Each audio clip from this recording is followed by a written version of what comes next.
Un saludo a todos, nos volvemos a encontrar en esta clase de metodología de la investigación. El día de hoy, más que pasar contenidos nuevos, nos vamos a enfocar en reforzar los que ya hemos visto, los vamos a situar dentro de un contexto más general que tiene que ver con la problematización de proyectos de investigación y la idea también es revisar en gran medida los comentarios de la actividad de verificación que ustedes realizaron. Hay algunas cosas que a mí me gustaría reforzar para que esos errores que cometieron no los vuelvan a cometer en las siguientes actividades, porque este tema de la problematización es un tema recurrente. Bien, partimos entonces con esta temática de la problematización del conocimiento y ustedes ya saben más o menos esto a modo general. Esto se trata de seleccionar primero un tema de investigación, recuerden que es un tema que les debe gustar a ustedes, especificarlo a través de un problema o pregunta de investigación de carácter general, y ese es el gran punto que fue problemático en la actividad de verificación. Y les voy a mostrar algunos ejemplos de buenas respuestas, pero también unos ejemplos de malas respuestas, ¿ya? Para que podamos hacer una diferencia y podamos llegar a un consenso sobre lo que esperamos nosotros que ustedes construyan como problemas de desarrollo. También vamos a revisar también hoy día el desarrollo de preguntas más específicas como para direccionar el proyecto de investigación y también la forma en la cual vamos a justificar la elección de la temática del problema.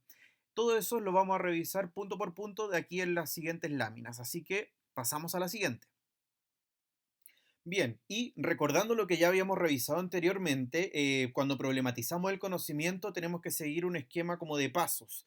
A pesar de lo técnico que suena, tiene que nacer desde los propios intereses que ustedes tienen como pequeños investigadores. Por lo tanto, vamos a partir primero con la selección del tema. Y como ustedes ya saben, a mí siempre me gusta decirlo, el tema lo deben seleccionar en función del gusto personal, el interés que ustedes tengan, porque va a ser un trabajo muy pesado y por lo tanto el interés propio tiene que ser el punto de partida. Y también la viabilidad de ese tema de investigación, como ya lo habíamos hablado en algunas ocasiones anteriores. Bien, pero no basta solamente con elegir el tema, porque el tema por sí mismo no representa un área de investigación, sino que lo que realmente yo voy a investigar es el problema que yo soy capaz de generar en torno a ese tema. Y el problema está relacionado con una temática mucho más específica, con algo mucho más concreto y pequeño sobre ese gran tema general, pero también se formula a raíz de una pregunta o problema de investigación. Y ese es uno de los temas que quiero que revisemos hoy día. No todos ustedes lograron comprender la forma en cómo se puede configurar un problema de investigación. La mayoría de ustedes me daba ideas sueltas o entendían el concepto de problema más bien desde lo literal, un problema casi como algo negativo o una situación que hay que resolver. Y no, cuando hablamos de un problema de investigación estamos hablando de una interrogante que mi investigación se va a encargar de resolver a partir de su desarrollo. Por lo tanto, lo vamos a revisar a partir de algunos ejemplos que vamos a ver en la siguiente lámina. Pero además de problematizar este gran tema, yo además debo generar preguntas más específicas que funcionen como una especie de paso a paso o como una especie de camino regulado a través del cual yo permita la resolución de este gran problema general que yo me formulé al iniciar mi proyecto de investigación. Esto, como les dije, funciona de manera muy teórica y quizá un poco técnico, pero lo más relevante es que lo tenemos que analizar con algunos ejemplos. Yo seleccioné algunos ejemplos que ustedes me dieron en la actividad de verificación. Hay algunos ejemplos malos, otros ejemplos buenos. Si se sienten, en realidad, si ven que su respuesta está ahí, no se sientan mal en lo absoluto. Es simplemente un ejercicio como de gestión del error que nos sirve a todos para poder identificar aquellos elementos que podemos ir mejorando con el tiempo y también seleccionar aquellos ejemplos que funcionaron muy bien y que puede servirles de modelo para aquellos que no entendieron tanto. Así que revisemos la siguiente página algunos ejemplos. Bien, vamos a partir entonces con los contraejemplos. Contraejemplo significa claramente un ejemplo que no deberíamos seguir. Y insisto, si ven aquí su respuesta, no se sientan mal, sirve para mejorar en el futuro. Bien, seleccioné dos tipos de respuestas. Habían otras que estaban igual que estas, ¿ya? Seleccioné estas porque las encontré primero. Mala suerte para el que le tocó. Pero hay dos ejemplo acá concreto. El primero referido al tema que el mismo alumno seleccionó, que fue la educación online, y también con otro tema que fue la educación sexual en los colegios. Veamos los ejemplos y después comentamos qué elementos podríamos mejorarle. Bien, en el caso del tema de la educación online, seleccioné dos tipos de respuestas. Las tres primeras corresponden a lo que redactó un alumno, por ejemplo, la falta de conectividad, el orden de la información y qué plataformas se pueden utilizar.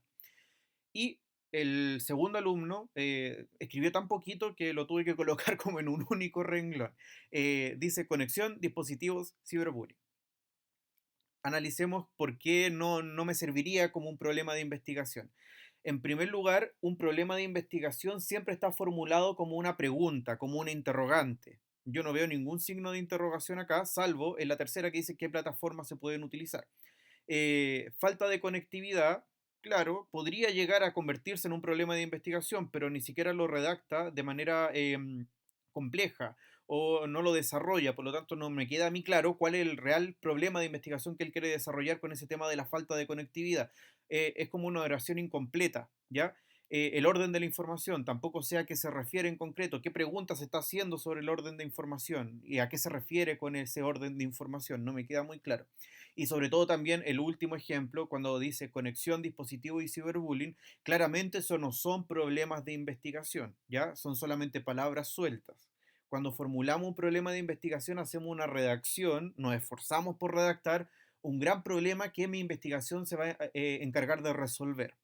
¿Ya? Por lo tanto, aquí el gran problema es la falta de desarrollo de la idea, por tratar de ser lo más sintéticos o quizás resumir tanto la idea o quizás no tener la flojera de explayarse, en el fondo no apuntaron a lo que yo realmente esperaba, que era que formularan un gran problema de investigación y acá se quedaron simplemente con o una oración incompleta o un concepto aislado que no me dice ningún tipo de problema complejo de investigación. Revisamos el segundo ejemplo. Dice tema general, educación sexual en los colegios. Acá el tema no fue la falta de desarrollo de ideas, de hecho acá se explayó bastante. Posibles temas de investigación. Si hablamos de colegio, hay enseñanza básica y estas charlas de educación, lo copié textual, se suelen dar el séptimo, pero el problema es cómo lo afrontan o cómo lo toman los alumnos. En su mayoría de las veces los toman con inmadurez o la risa en el sentido vulgar. Precisamente estoy muy de acuerdo con él. Sin embargo, y pueden leer los otros ejemplos, no lo voy a leer porque nos vamos a demorar mucho, ciertamente. Pero el gran problema de este tipo de respuesta es que entiende el problema de investigación, entendiendo el concepto de problema como algo literal, como si yo le estuviera preguntando cuáles son los principales problemas de la educación sexual en los colegios. Y él me narra una serie de problemáticas que surgen en la educación sexual en Chile, lo cual sí corresponden a problemas, pero no son problemas de investigación. Cuando formulamos un problema de investigación, formulamos una pregunta que con mi trabajo voy a intentar responder. Y acá ciertamente no se condice con eso. Redactó mucho, se explayó, pero no está en línea con lo que yo le estoy pidiendo, que es que formule una pregunta que él va a intentar resolver con una investigación. Bien, espero que estos contraejemplos sirvan para que los podamos mejorar en el futuro, ya que fueron los errores más comunes que encontré en, yo diría, un tercio al menos de los casos de la actividad de verificación. Ahora vamos a ver algunos ejemplos, es decir, unos ejemplos positivos de ustedes mismos. Y aquí están los ejemplos positivos o bien logrados. No les puse el nombre claramente. Y si ven su ejemplo acá, maravilloso, ¿ya? Pero no quería poner los nombres para no identificar y que nadie se sintiera mal frente a los demás. Tengo tres ejemplos. El primero sobre la discusión sobre la eutanasia.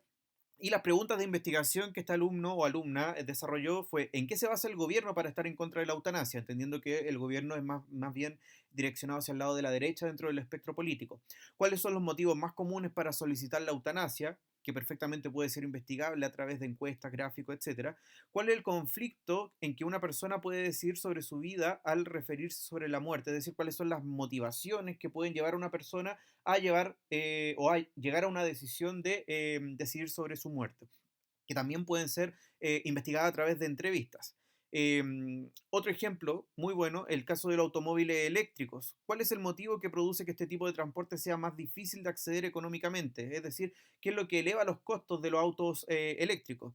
En su totalidad, ¿es en su totalidad verdadero que este tipo de automóviles no emiten contaminación directa o indirecta del medio ambiente? Y ahí a través de métodos experimentales podemos comprobar y hacer una comparativa entre los niveles de contaminación de un auto normal de combustible y un auto eléctrico.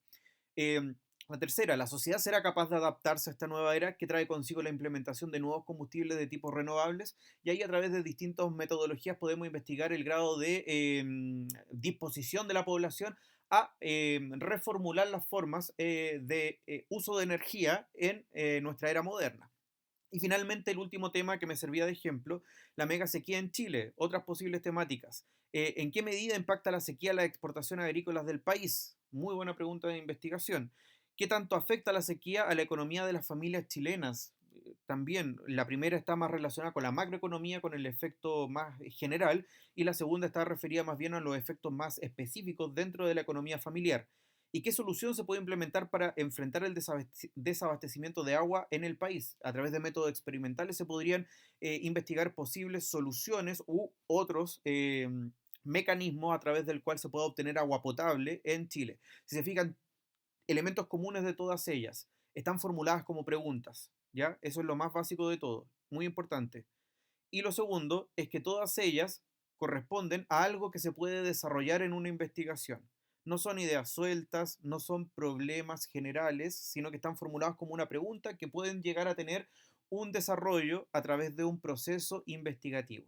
Bien, espero que los ejemplos les sirvan para que en la siguiente actividad de verificación, donde vamos a volver a trabajar este tema, lo puedan hacer de mejor manera. Bien, y esperando que este tema de la problematización, de la formulación de una premisa, de una pregunta general, haya quedado más o menos claro, pasamos a una segunda etapa. Una vez que seleccionamos nuestro tema y lo problematizamos con esta pregunta general, el siguiente camino es formular preguntas más pequeñas que funcionen como un camino o como un paso a paso para ir resolviendo gradualmente esa gran problemática general que nos formulamos. Y claramente, explicándolo así de manera como de definición, no queda tan claro o suena muy abstracto. Lo mejor es revisar algunos ejemplos y ejemplos positivos en este caso. Para eso, más que inventarlos yo, me pareció mucho más pertinente revisarlos con trabajos anteriormente realizados por alumnos como ustedes en sus tesinas. Entonces seleccioné dos tesinas del año pasado que ejemplificaban muy bien esta idea de generar un problema general y luego especificarlo con preguntas de investigación más específicas. Bien, seleccioné dos tesinas. La primera, las voy a citar y aquí sí voy a mencionar a las personas porque en primer lugar los tengo que citar porque em, estoy trabajando en función de la creación de estas dos personas y porque son positivas y ya no están en el colegio, ¿ya?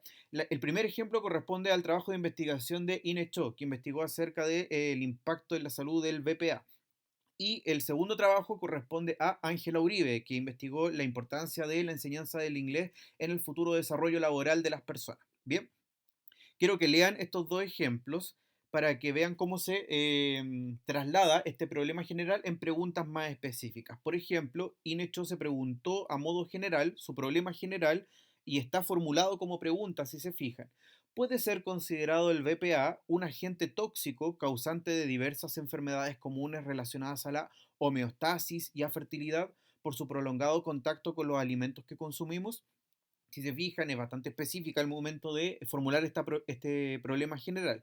Pero luego ella lo especifica todavía más en tres preguntas más específicas. Si se fijan, hay un panorama general, pero luego ella lo baja en tres preguntas más concretas. La primera, ¿las concentraciones de BPA se encuentran en alimentos de consumo cotidiano que han tenido contacto prolongado con este plástico? ¿Son suficientemente elevadas para ser consideradas tóxicas? Si se fijan, especifica todavía más la temática general y el problema general. ¿Es posible generar una conciencia colectiva relacionada con el autocuidado, complementando el cuidado ambiental para reducir el impacto interno como externo? También se enfoca en algo mucho más específico. ¿Existe relación relevante entre las enfermedades y el BPA o está ligado principalmente a otros factores? eh, si se fijan, hace esta seguidilla de pasos que les mencioné. Selecciona un tema, lo problematiza con una pregunta muy general y luego lo especifica con tres preguntas más concretas. A propósito, el BPA es el bisfenol A. No sé por qué tiene estas siglas BPA, pero es el bisfenol A. Luego, Para los que les gusta más el área humanista, otro ejemplo dedicado a esa área. En este caso, la tesina de Ángela Uribe se enfocó en esta gran problemática general. Si se fijan, de nuevo, está formulada como pregunta. ¿El dominio del idioma inglés es un factor de mejores oportunidades laborales en Chile? Acá ella lo redacta de manera más simple y queda más en evidencia que en el fondo es una problemática más general. Pero luego ella la especifica en problemas más, perdón, en preguntas mucho más concretas. ¿Cuáles son aquellas carreras profesionales más beneficiadas con el idioma inglés? ¿Qué tanto énfasis dan las universidades para preparar a profesionales desenvueltos en el idioma inglés? ¿Y el idioma inglés en un profesional se traduce directamente en mejores condiciones salariales o de promoción? Si se fijan, cada vez que Ángela, en este caso, vaya respondiendo estas preguntas específicas, avanza un grado más en la resolución de su problema general. Y eso es lo que ella desarrolla dentro de su investigación. Resuelve esas tres preguntas específicas y al final, por lo tanto, resuelve el gran problema general que ella se formuló. Bien, espero que estos ejemplos sirvan. Y ya como último paso, dentro de la problematización de temas de investigación, vamos a hablar acerca de la justificación. Es quizá uno de los temas más sencillos de explicar porque tal como lo dice el enunciado, se trata de justificar, de presentar una argumentación de por qué mi investigación, mi problema de investigación, resulta ser relevante como temática para desarrollar. Y en ese sentido, por lo tanto, esta parte constituye un enunciado argumentativo. Esa argumentación, la manera en cómo yo defiendo mi tema de investigación como algo importante, tiene que ir en dos líneas. En primer lugar, tiene que ir en la línea de argumentar el por qué mi trabajo va a resultar un aporte intelectual, es decir, qué elemento nuevo le va a aportar mi investigación a esta temática que ya se ha estudiado previamente, qué cosas nuevas puedo aportar yo, qué información nueva puedo dar. Y también tiene que ir en la línea, en una segunda línea, respecto de lo social, es decir, de qué manera mi investigación va a contribuir, va a ser un aporte a la sociedad, va a ayudar a mejorar algún aspecto, alguna problemática que atañe a nuestra cultura, a nuestra sociedad. De nuevo, explicarlo así tan en abstracto puede resultar fácil de entenderlo, pero al momento de aplicarlo puede resultar un poco confuso. Bien, acá yo seleccioné un ejemplo también de una tesina del año pasado, donde se ejemplifica bastante bien una justificación de la investigación. En este caso seleccioné la tesina de María José Silva, que desarrolló una investigación acerca de los hábitos de consumo de las personas en función de los grupos socioeconómicos que componen nuestro país. Bien, en amarillo o en naranja aparecen marcadas las ideas que yo encontré que eran más bien una justificación desde el plano intelectual, es decir, las ideas nuevas que aporta la investigación de ella.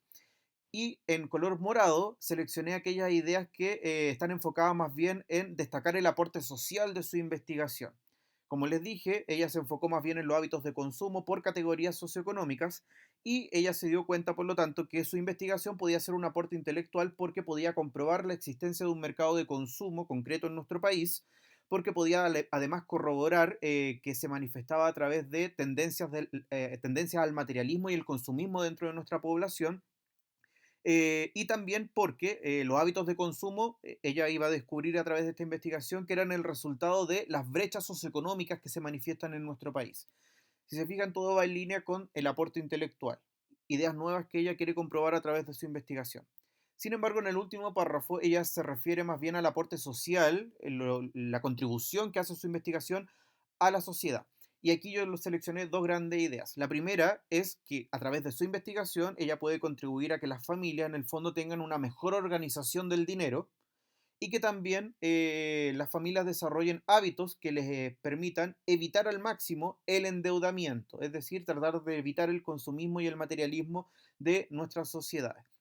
Y aquí se ven claramente estos dos elementos, como la investigación de ella la justificó presentando un aporte intelectual de su trabajo y un aporte social. Bien, si se fijan, esta parte es más bien de redacción y es como mucho más libre para que ustedes lo puedan desarrollar de manera escrita. Así que los humanistas van a encontrar esta parte quizás mucho más fácil. A los que les cuesta redactar, generalmente esta parte les resulta más difícil. Pero la idea es ir soltando la mano para que ustedes puedan escribir mucho más fácil de aquí en adelante. Bueno, y como les dije, la idea es que a través de este curso de metodología de la investigación, todos, no solo los humanistas, sino que todos, incluidos los científicos y matemáticos, y esta división en realidad me parece artificiosa, pero para hacerlo más sencillo, la idea es que todos aprendamos a soltar la mano al momento de redactar proyectos de investigación. Así que pensemos que en la próxima actividad de verificación ya no les voy a pedir que rellenen un formulario de Google, sino que les voy a pedir ya un trabajo escrito. Claramente no largo, sino que va a ser más bien sintético, pero la idea es que podamos ir desarrollando esa habilidad de escribir. En ese sentido, no quiero que hagan una actividad de redacción hoy, pero sí la piensen para la actividad de verificación que se viene en la siguiente ronda. Y para eso, quiero que comiencen a pensar en un tema de investigación seleccionado netamente por ustedes. Y la actividad que les voy a pedir hoy día es muy sencilla, muy corta, muy rápida. Posteen, por favor, en el Google Classroom el tema de investigación que a ustedes les gustaría tomar para realizar esa siguiente actividad de verificación. Y una vez que los posteen, yo les voy a dar como el ticket bueno para decirles, sí, este tema de investigación me parece interesante y se puede desarrollar una investigación a partir de él. O si me postean algo, yo les puedo comentar, mira, este tema como que no me queda tan claro, o mejor cámbialo porque no da como resultado una investigación. Así yo puedo ir como chequeando las temáticas de investigación y además así no se repiten, ¿ya? Así que mientras más rápido lo hagan, mejor todavía porque pueden seleccionar su tema libremente, ¿ya? Por ahora nos vamos a quedar solamente con eso. Cuéntenme su tema, lo postean en Google Classroom como comentario de la clase. Y en la actividad de verificación lo vamos a desarrollar ya como una actividad de redacción. Bien, espero que esta clase les haya servido, que por favor la vean, déjenme su comentario en serio para que seleccionen su tema y nos vemos en la siguiente clase. Nos escuchamos en realidad en la siguiente clase, ¿ya? Espero que estén muy bien y les doy un abrazo a todos. Chao.